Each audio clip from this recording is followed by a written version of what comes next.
नमस्कार दोस्तों, आपका स्वागत है आपके अपने चैनल भक्ति साधना में। चलिए शुरू करते हैं आज की बहुत ही रोचक, ज्ञानवर्धक और मनोरंजक कहानी, जो है राक्षसों के गुरु शुक्राचार्य की पुत्री देवयानी के प्रेम और विवाह की विचित्र कहानी।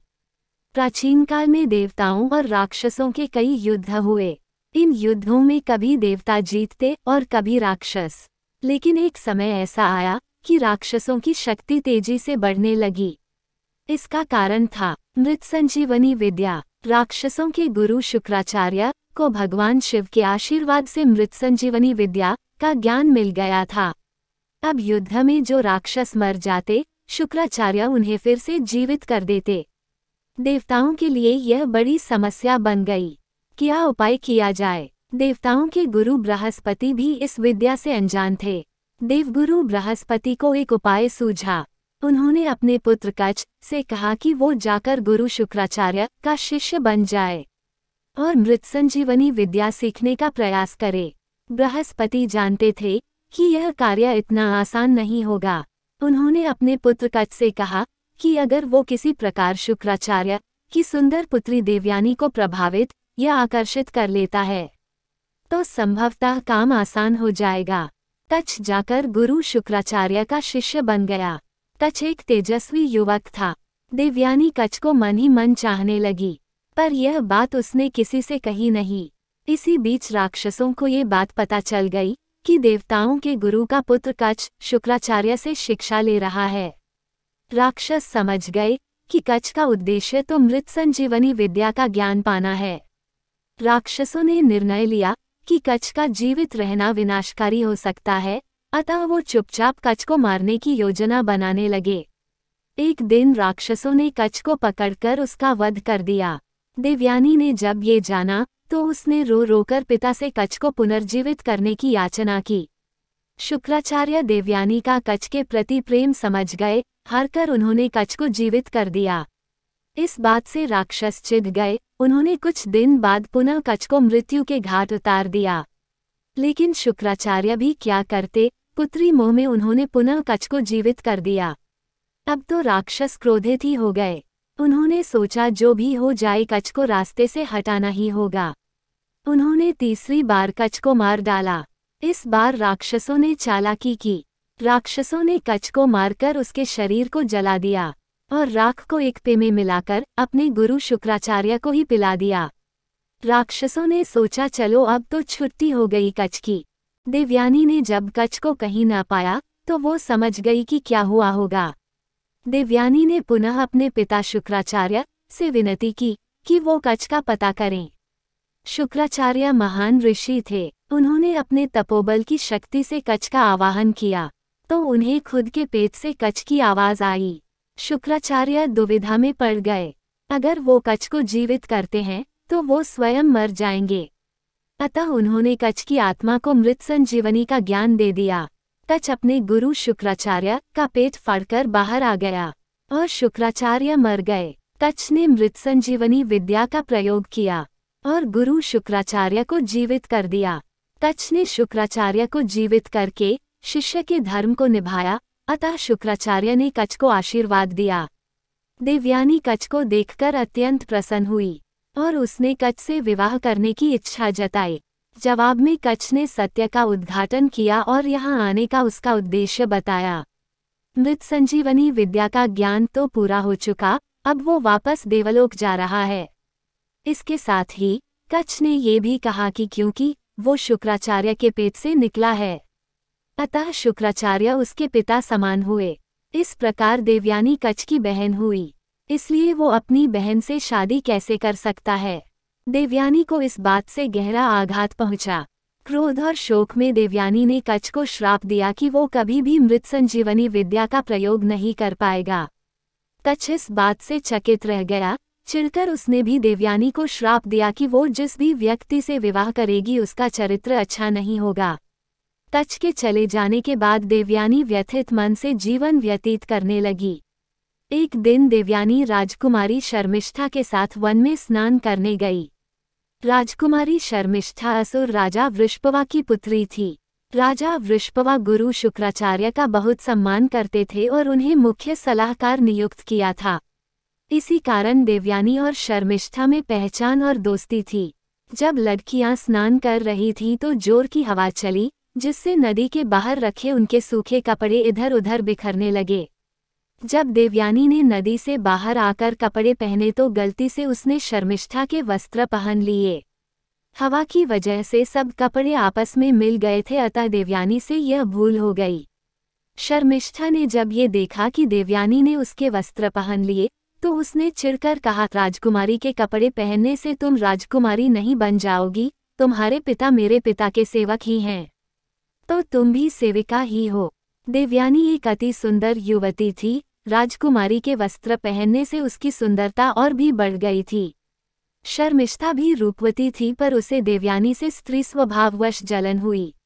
स्नान करके लौटते समय गुस्से और जलन से भरी शर्मिष्ठा ने देवयानी को एक सूखे कुएं में धकेल दिया और अपनी दासियों के साथ वापस नगर आ गई। कुआं बहुत गहरा नहीं था, अतः देवयानी बच तो गई, लेकिन वो उस कुएं से बाहर नहीं निकल पाई। गिरने से लगी चोट से कराहती देवयानी बचाव की गुहार लगाने लगी। संयोगवश उसी जंगल में युवा राजा ययाति शिकार खेल रहे थे।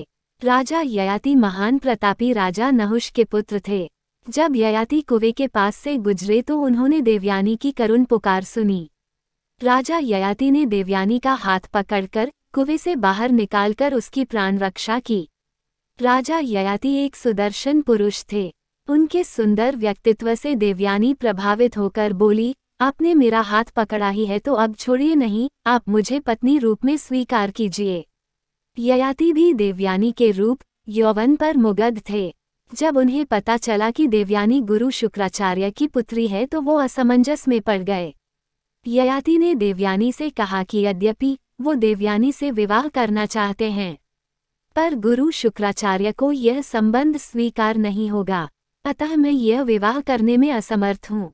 ये कहकर दुखी मन से राजा ययाति ने देवयानी से विदा ली। जीवन में पुनः दूसरी बार देवयानी का तिरस्कार हुआ। अपमान, दुख, शोक के सागर में डूबी देवयानी वही कुएं के पास बैठकर रोने लगी।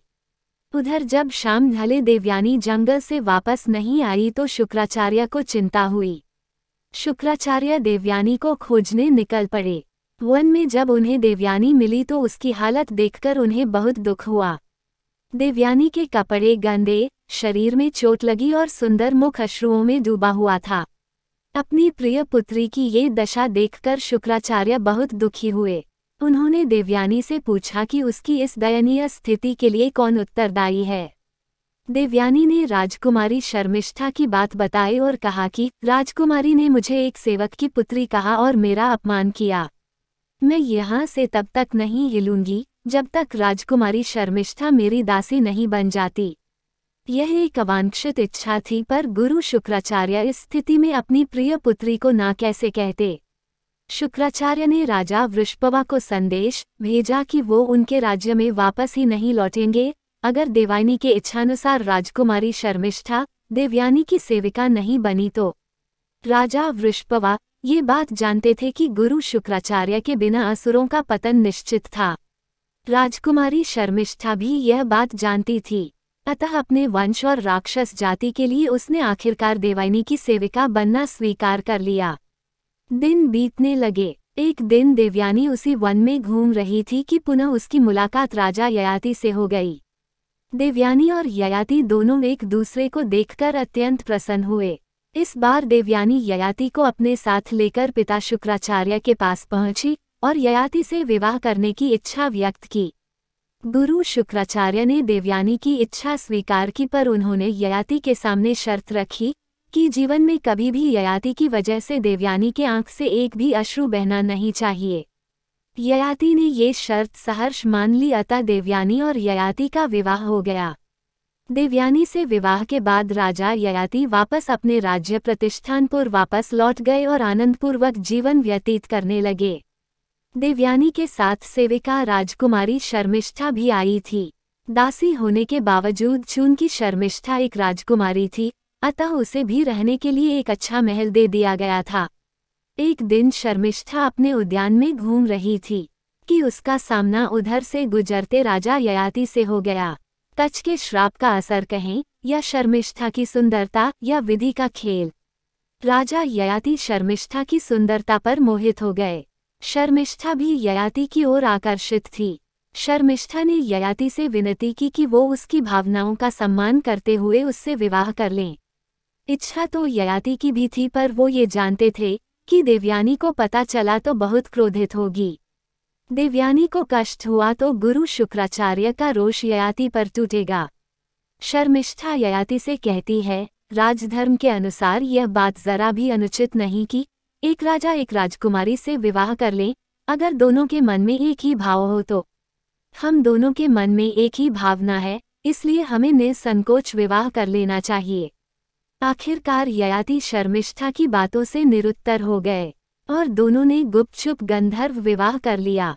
कुछ दिन बाद देवयानी गर्भवती हुई और उसके 2 पुत्र हुए, यदु और तुर्वस्तु। उधर शर्मिष्ठा ने भी 3 पुत्रों को जन्म दिया, पुरु, अनु और द्रुह्यु। देवयानी को जब पता चला कि शर्मिष्ठा के पुत्रों के पिता ययाति हैं तो उसने यह बात शुक्राचार्य से बताई। क्रोधित शुक्राचार्य ने राजा ययाति को श्राप दे दिया कि वो तुरंत ही एक वृद्ध पुरुष बन जाए। देवयानी ने जब देखा कि उसका युवा सुंदर पति अब एक कुरूप बूढ़ा व्यक्ति हो गया है तो उसे कष्ट हुआ। देवयानी ने पिता शुक्राचार्य से विनती की कि वो अपना श्राप वापस ले लें। शुक्राचार्य बोले, मेरा श्राप तो वापस नहीं हो सकता। हाँ, अगर ययाति का कोई पुत्र अपनी इच्छा से अपना यौवन ययाति को दे दे तो ययाति फिर से युवा हो जाएगा। भोग में डूबे ययाति का मन यौवन के आनंद से भरा नहीं था। वो बड़े आत्मविश्वास से अपने बड़े पुत्र यदु के पास गया और यौवन देने की बात कही। यदु ने ययाति को मना कर दिया। इसी प्रकार तुर्वस्तु, अनु, द्रुह्यु ने भी ययाति के आग्रह को ठुकरा दिया। अंत में ययाति ने अपने सबसे छोटे पुत्र पुरु से याचना की। पुरु ने सहर्ष अपने पिता की बात मान ली और यौवन दे दिया।